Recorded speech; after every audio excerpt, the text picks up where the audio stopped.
مولاي صل وسلم دائما أبدا على حبيبك خير الخلق كلهم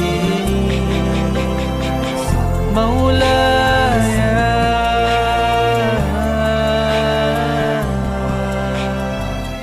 على حبيبي.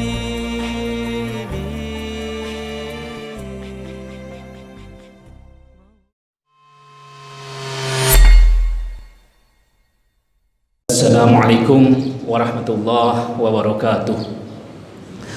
Alhamdulillah wassalatu wassalamu ala rasulillah Sayyidina Muhammad ibn Abdillah wa ala alihi wa sahbihi wa man tabi'a hudah, amma ba'du. Jamaah salat zuhur rahimakumullah. Dalam tafsir Ibnu Katsir meriwayatkan sebuah hadis ketika menafsirkan surat Al-Ikhlas. Ibnu Katsir menceritakan di zaman Rasulullah Shallallahu Alaihi Wasallam ada seorang sahabat yang menjadi imam di Masjid Quba. Kebiasaan imam tersebut setiap selesai dia membaca surat Al-Fatihah, dia kemudian membaca surat Al-Ikhlas. Kemudian setelah membaca surat Al-Ikhlas, dia sambung dengan surat yang lain. Kebiasaan ini tentunya mengganggu para makmum, karena biasanya kalau sudah selesai satu surat, imam langsung ruku. Tetapi imam di Masjid Quba tersebut selalu dia di dalam sholatnya setelah membaca surat Al-Fatihah, dia membaca surat Al-Ikhlas, kemudian ke surat yang lain. Akhirnya para makmum memprotes imam tersebut. Kemudian makmum berkata, kalau kamu mau membaca surat Al-Fatihah, jangan teruskan ke surat yang lain. Kalau kamu mau membaca surat yang lain, tidak usah kamu membaca surat Al-Fatihah. Kata imam di Masjid Quba tersebut, saya tidak mau meninggalkannya. Kalau kalian memaksa saya memilih antara satu dari dua surat itu, saya lebih baik berhenti jadi imam. Pada saat itu di Masjid Quba tidak ada orang yang lebih alim, yang lebih aqra daripada imam tersebut. Akhirnya para jamaah tetap membiarkan imam melakukan kebiasaannya.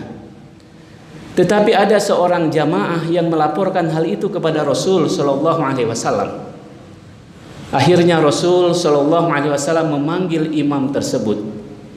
Kemudian Rasul berkata, kenapa kamu tidak mau menuruti kehendak para jamaah agar kamu kalau membaca surat Al-Ikhlas, kamu tidak usah membaca surat yang lain, atau kalau kamu membaca surat yang lain, kamu tidak usah membaca surat Al-Ikhlas. Apa jawaban imam tersebut? Ya Rasul, saya mencintai surat Al-Ikhlas. Apa kemudian yang Rasul sampaikan? Hubbuka ilaiha adkhalakal jannah. Kecintaanmu kepada surat Al-Ikhlas itu yang akan memasukkan engkau ke dalam surga. Jamaah salat zuhur rahimakumullah, apa pelajaran yang bisa kita petik dari hadis tersebut? Yang pertama, kita harus memiliki rutinitas yang baik dalam hal ini membaca surat Al-Ikhlas di setiap sholat kita.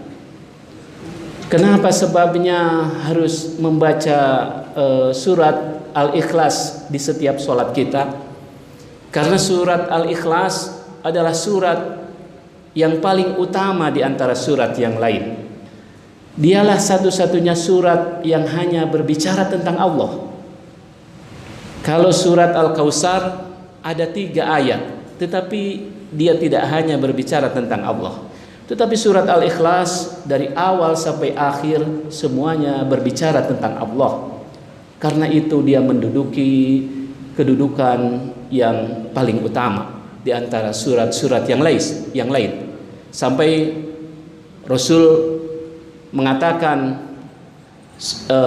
bahwa surat Al-Ikhlas itu adalah sulusul Quran, 1/3 Al-Quran. Ada seorang sahabat yang sholatnya di malam hari dia hanya membaca surat Al-Ikhlas. Kemudian disampaikan kepada Rasul, ya Rasul, dia hanya sholat membaca surat Al-Ikhlas. Kata Rasul, dia sudah membaca 1/3 Al-Quran. Ini yang pertama yang harus kita biasakan, kebiasaan yang baik di dalam membaca surat Al-Ikhlas. Yang kedua, para jamaah sholat zuhur rahimakumullah, yang harus kita tangkap juga, kenapa orang yang membiasakan membaca surat Al-Ikhlas akan masuk ke dalam surga? Karena ini adalah upaya kita untuk selalu mendekatkan dengan kalimat tauhid, dengan kalimat yang hanya mengesahkan Allah. Oleh karena itu sebagai muslim kita tidak boleh ragu terhadap kalimat tauhid. Kalau sekarang ada upaya bagaimana tanda-tanda tauhid disebut anarkis, disebut radikal, kita tidak boleh ragu. Karena dengan tauhid tersebut nahya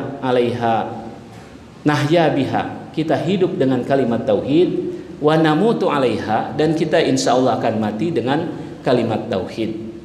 Oleh karena itu para jamaah sholat zuhur yang saya hormati, sekali lagi marilah kita lakukan pembiasaan dan kemudian kita mantapkan di dalam hati kita bahwa hati kita ini adalah hati yang dipenuhi dengan tauhid, dan kita akan selalu menjaga tauhid sampai akhir hayat kita.